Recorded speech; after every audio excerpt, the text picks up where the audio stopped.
Masyarakat dari berbagai daerah datang berkunjung ke ibu kota Nusantara untuk menghabiskan waktu libur Natal dan Tahun Baru. Mereka datang karena penasaran ingin melihat langsung pembangunan IKN di Kalimantan Timur.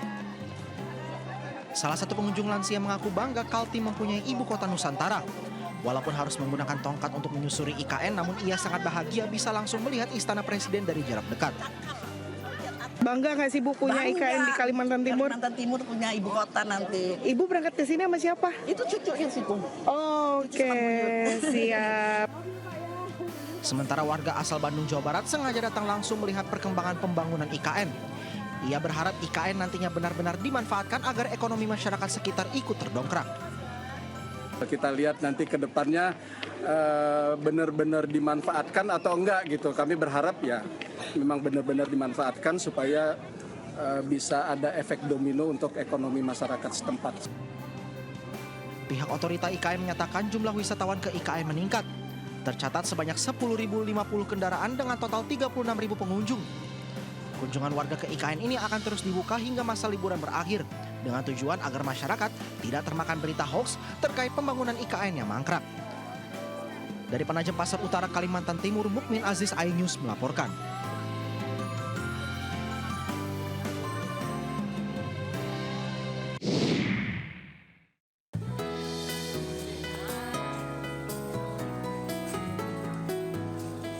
Beginilah suasana padatnya objek wisata Candi Prambanan, Sleman, Yogyakarta pada Minggu siang. Pada liburan akhir tahun ini, tingkat kunjungan wisatawan baik Nusantara maupun mancanegara seakan tidak menurun, bahkan mengalami puncaknya. Ribuan pengunjung tampak antusias menikmati keindahan candi peninggalan agama Hindu tersebut sambil berfoto selfie, swafoto maupun mengabadikan video bersama keluarga. Antusiasme pengunjung untuk berlibur ke Candi Prambanan mulai terlihat sejak pintu masuk candi hingga ke area 3 candi besar di kompleks Candi Prambanan. Pada masa liburan Nataru ini, jumlah pengunjung di Candi Prambanan mencapai hampir 3 kali lipatnya dibandingkan dengan hari biasanya. Candinya masih asri, bagus, masih banyak wisatawan juga yang menjaga ketertiban candi. Terus masyarakatnya juga masih melestarikan Candi Prambanan. Berdasarkan data dari InJourney Destination Management atau pengelola Candi Prambanan, tercatat pada awal bulan Desember hingga jelang akhir tahun ini, jumlah pengunjung atau wisatawan di Candi Prambanan menembus angka 238.841 orang. Dari Sleman, Yogyakarta, Heru Trijoko, iNews melaporkan.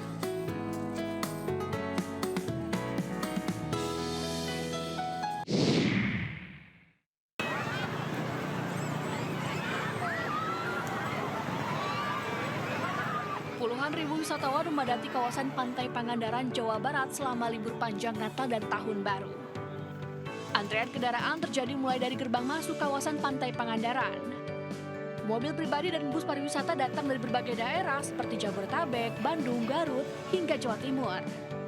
Wisatawan pun menikmati berbagai aktivitas, mulai dari bermain pasir, berenang, naik perahu menuju pasir putih, hingga menunggang kuda di tepi pantai.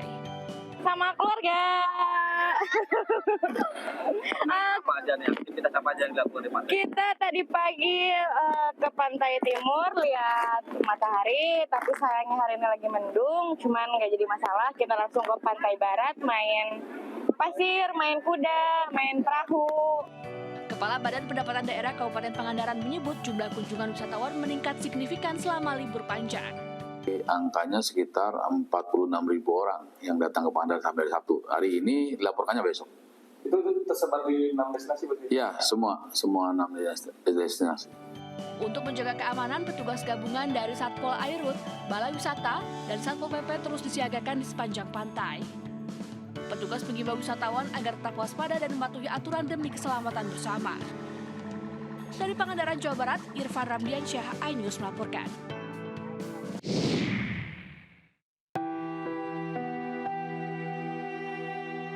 Bencana banjir bandang yang menerjang 3 provinsi di Sumatera menyisakan luka yang mendalam. Menurut data BNPB, 158.000 rumah dan 1.112 korban meninggal, sementara 176 jiwa hilang dan 7.000 orang terluka. Untuk membantu meringankan para korban bencana, MNC Peduli serta berbagai institusi lainnya telah menyalurkan bantuan ke 3 provinsi terdampak dengan harapan bisa memberikan semangat baru untuk bangkit kembali. Salah satu institusi yang juga menyalurkan bantuan untuk korban bencana Sumatera melalui MNC Peduli adalah Sekolah Global Prestasi. Bantuan yang disalurkan lewat MNC Peduli diberikan langsung kepada warga yang terdampak dan posko pengungsian yang dikelola secara resmi. Ini MNC Peduli menerima bantuan dari Global Prestasi School ya, untuk dibantu disalurkan kepada korban bencana yang ada di Aceh, Sumatera Utara, dan Sumatera Barat. Ini sangat luar biasa. Dana kemanusiaan ini merupakan wujud kepedulian dan solidaritas warga Global Prestasi School dalam membantu meringankan beban warga terdampak bencana. Semoga dengan bantuan dari seluruh guru, karyawan, orang tua, dan siswa dari Global Prestasi School, baik Bekasi ataupun Bandung, bisa sedikit untuk membantu mereka, apakah itu bentuk makanan ataupun bentuk fasilitas umum dan sebagainya. Kita harap dengan dana yang sudah kita galang dari orang tua, dari murid, dan juga guru-guru bisa membantu sedikit untuk para warga di Sumatera juga. Semoga mereka dapat pulih, dapat menjadi lebih baik. Kolaborasi ini diharapkan dapat memberikan dampak nyata serta menjadi penguat bagi masyarakat Aceh, Sumatera Utara, dan Sumatera Barat untuk bangkit dan berjuang menata kehidupan. Dari Jakarta, Hadisti Harifa, Sutrisno, iNews melaporkan.